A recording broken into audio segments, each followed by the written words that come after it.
Are we having a party here? I don't know. Welcome to Polishing Profits. Join our 3 industry experts boasting 140 years of experience as they unlock building service contracting secrets that can revolutionize your business. Well, another episode of Polishing Profits. We got Smiling Ed Selkow sitting there in the middle. That's it. We're going to get a smile. Okay. And Sharon. That's all you get. That's it. That's it. That's it. No greetings, no salutations, just a smile. Okay. Living up to your name. Listen, I'm old. I can get away with that. So. Yeah, I like that excuse too. And then we have Sharon over there. Are you going to smile or say hello, Sharon? I'm going to smile, but I'm not admitting to old. Yes. I You guys appreciate can do that all you want. I'm not doing it. Not doing it. Okay, well then Denny's will just have to charge you full boat instead of the senior special. Yeah, right. Beats me.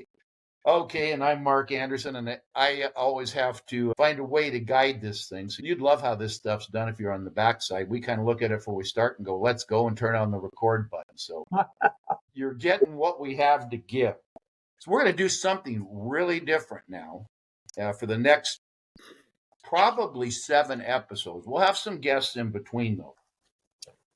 But we always talk about management techniques. We always look at the business way to do things. And so Ed came up with this idea that let's explore the 7 deadly sins of business management. And that comes from the 7 deadly sins. Now, before you go sideways on this, I don't want to talk about sin. If you Google that, you're going to find out it really has nothing to do with the Bible. It comes out of Dante's Inferno. It comes out of Chaucer's. What's Chaucer's thing? Rod, you guys remember what it is? No. Oh, it's not the fairy tale thing. Anyway. You're much more intellectual than we are. Yeah, well, I try to be intellectual. You see how well that works. Canterbury Tales. I should have known that. We all read that. Oh, yeah. Was required in English Lit in college. Yeah. Okay, anyway. So we're going to talk about, come at this from a totally different angle rather than what to do, what not to do. Let's take another perspective, another framework, and we're going to go over the 7 deadly sins or problems or challenges or whatever that you run into business management. And so at this point, one may be asking oneself, what are those sins? So this self here first has to pull up my notes, okay? So bear with me. All right, so the 7 deadly sins are pride, greed, wrath, envy, lust, gluttony, and sloth. And these are, it makes a note, they're contrary to the 7 deadly heavenly sins. So again, we're just looking at this. These are things that happen to people. We don't often want to admit it. We've all owned businesses, and I'll guarantee you, we've struggled with every one of those things. And so what do you do about it? What do we look for? And what can happen if we ignore those signs? And the first one is pride, and that's what we're going to take off and start with today. So pride in business management. Sharon, you want to give us about 3 examples that we came up with about how we can become prideful and do damage to our business, to our culture, and to both customers and employees if we wind up with a prideful attitude along our successful journey? Sure. Sometimes we think we know everything, especially as we become seasoned business owners, that we're not going to be making serious mistakes. And unfortunately, the raw truth is that we all do. But there are a couple that stand out. And one of them is ignoring customer and employee feedback. When customers tell you repeatedly about deficiencies in your business that they sense, even though you may not sense them, it's all about the customer. That's something that a savvy business owner will listen to. I have found my experience with companies, the younger the company, the more likely they are to not listen to customer feedback because they tend to get very defensive about their people. Oh, Sally would never do that. The customer is wrong about this because we always clean that kitchenette area in that building. We always do that. So before making those kinds of statements, it's important for a business owner to investigate and learn and understand and have an open mind to the fact that, yes, your employee may have missed something. The next area of this topic is poor decision making. That's something that, again, particularly younger business owners will do more often than the seasoned owners.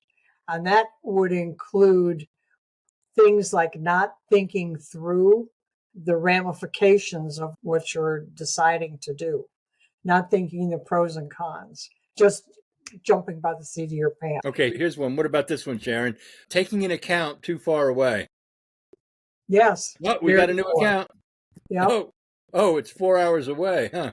Yeah, exactly. And so when there's a problem that needs immediate attention, now you have another 4-hour travel time. Yeah. 8 hours. 4 there, Yeah, 4 back. Okay. Yeah, that's a good decision. We see that a lot because they're hungry for the business. And then the third area to talk about is the inability to adapt, meaning the comment that we hear often that says, we've always done it this way. And this would be the more seasoned business owner would fall into this category. We've always done it this way. I'm not going to change. Oh, I don't need that. I don't need to look at that. I don't need to understand what's new, what's trending in the industry. What are the new technologies that I need to be aware of? They get stuck in the past. And that's a very dangerous place to be. So those are kind of the three areas that we want to touch on. Yeah, that's But I like my upright vacuum cleaner, and I don't like the backpack. I do not like the backpack. My people don't like the backpacks. It's too heavy. I want my upright. I want my 12-inch upright back. That's ignoring employee feedback, but sometimes the employees got to change. Yeah, pride's an interesting issue, and the toughest part is, do we see it in ourselves? And I can go through several points in my career. And again, when we say younger, probably up to the point you've done this about 10 years, you start to think at a point, I know all this stuff. Mm-hmm. And you do stop listening to feedback, both customers and employees. Or you think the customer's wrong or this. And that, when you believe you know more than the customer, and we can argue, is the customer always right? After 50 years of doing this, my answer is yes. And I've read the articles why the customer isn't always right, so on and so forth. And yeah, if they're not always right, then find a new customer. That's my take. Right. But you send me a check every month, we can work it out and we can keep you. You're going to have issues. So when people tell you stuff, how do you take it? And a lot of, if you kind of blow it off or think they're not right or you stop listening, you got to challenge yourself. Am I not looking at this information in the correct way? Do I think I know more than the person sending the information? And I think that changes, that starts to hurt. Our other one was our decision making. And you said it's sometimes ignoring customer feedback is from newer business people. I see it a lot in the more seasoned people. Mm-hmm. And I've heard this. I know what it is. Well, you may have heard it, but the solution may not be the same today. Right. And you can get very jaded. I mean, you run a fairly large business. You're going to have your fair share of listening to people with their issues every month. That's just what we do. We're in the service business. But when you start ignoring that feedback, it can change. And that can be crucial to your ability to grow and everything else. And your culture, that affects your culture. Ed? There's a degree of narcissism involved in this also.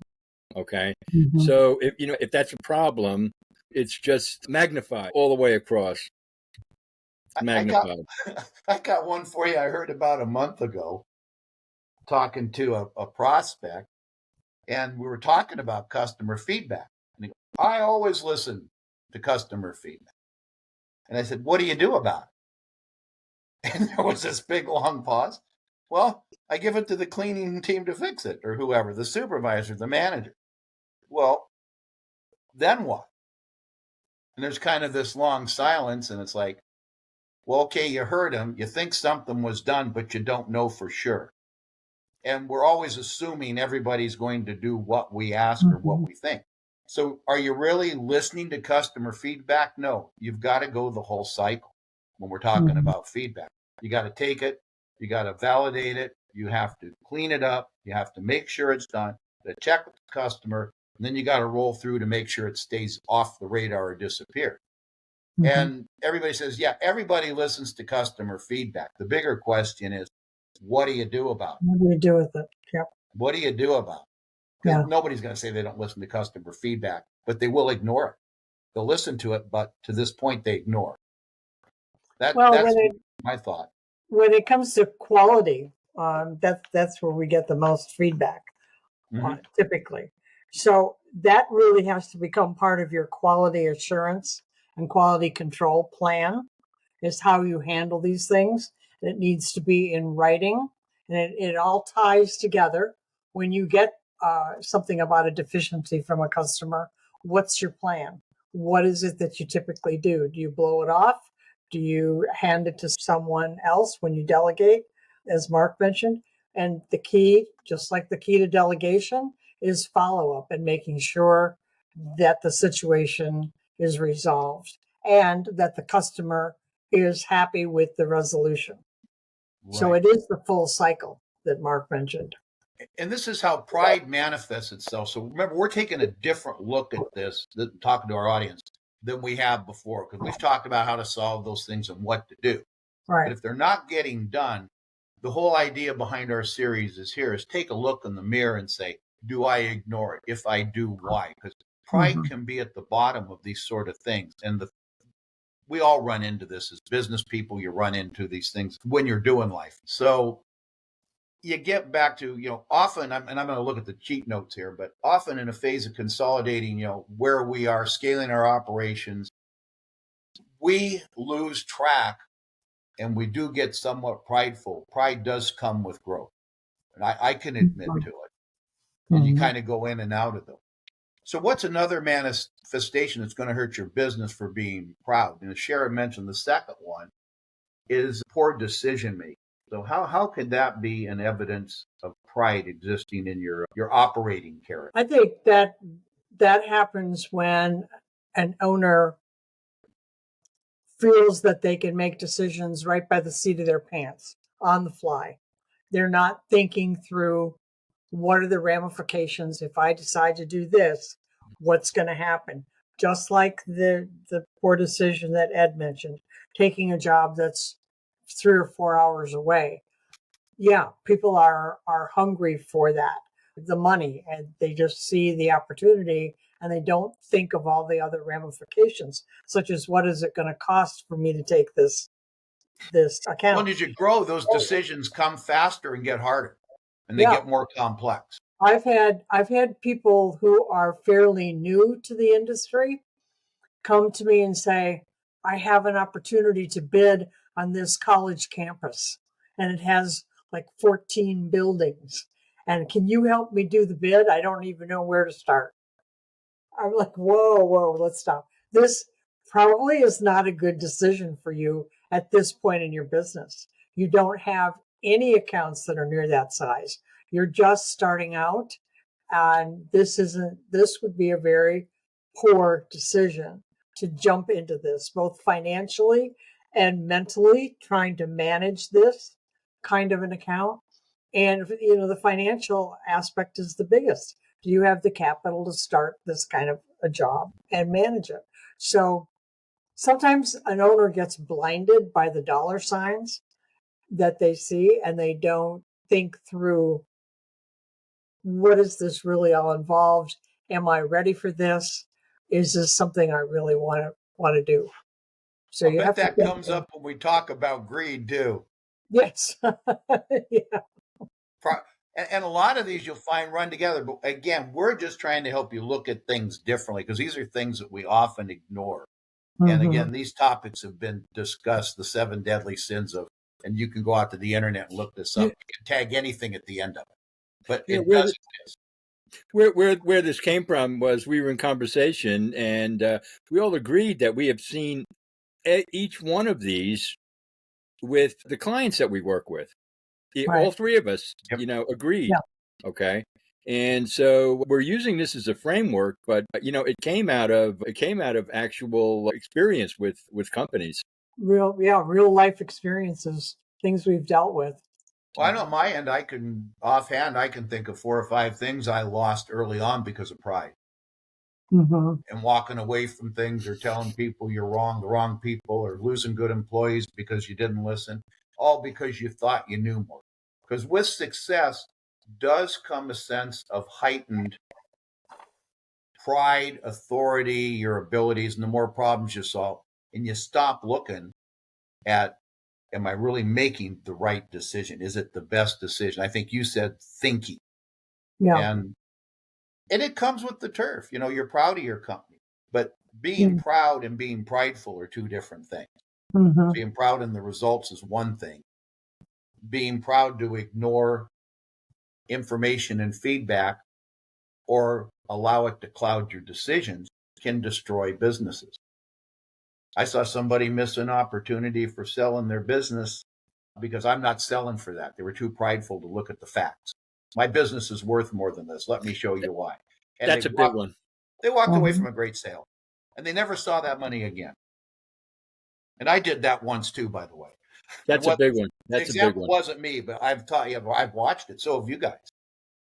Well, finally, our last one. So what's one of the manifestations of pride? And it falls into these, but it's the inability to adapt. So why is how can pride cloud our ability to adapt? Sharon, you alluded to it earlier. And again, these things are all kind of woven together. So do you want to go back to your thought, or do you know where I'm leading you? Yeah, I think we tend to get stuck. We get stuck where we are, and we don't open our minds to new technology, new information, new trends. I will go back and repeat Ed's thing. I'm not interested in backpacks.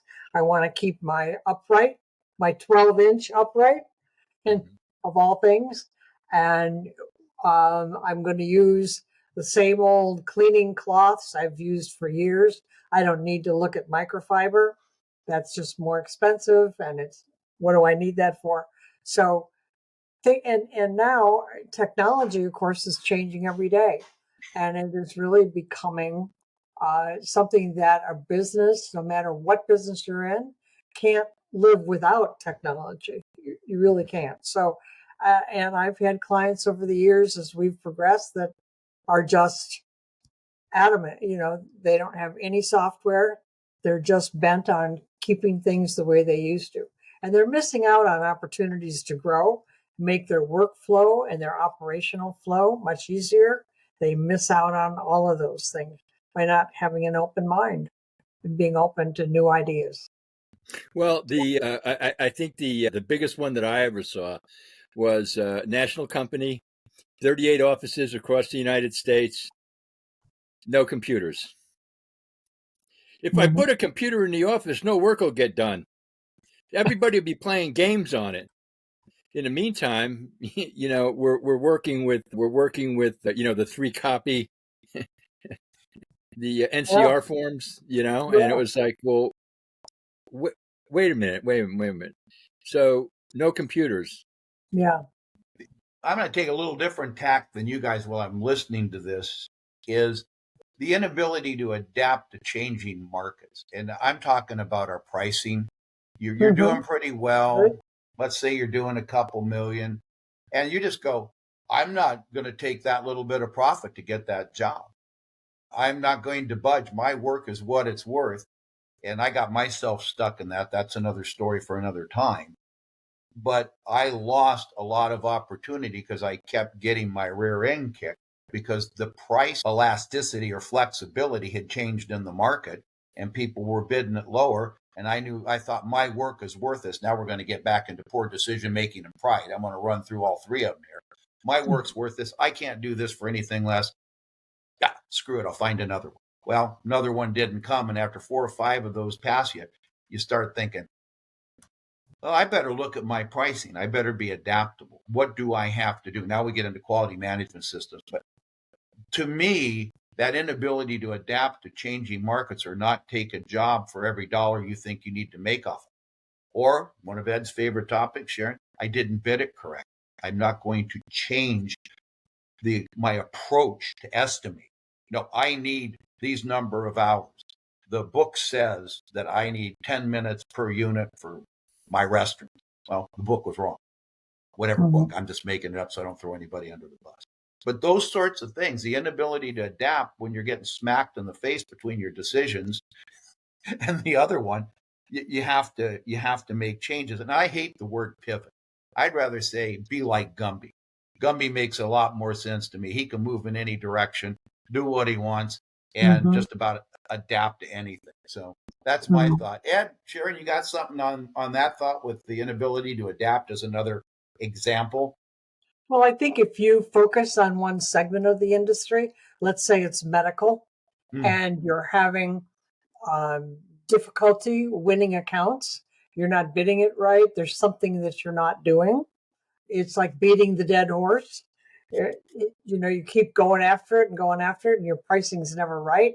You don't have any medical jobs in your portfolio, and you keep getting slammed with losing opportunities. Maybe it's time to adapt and say, maybe medical's not right for me, or let me look at what I'm doing.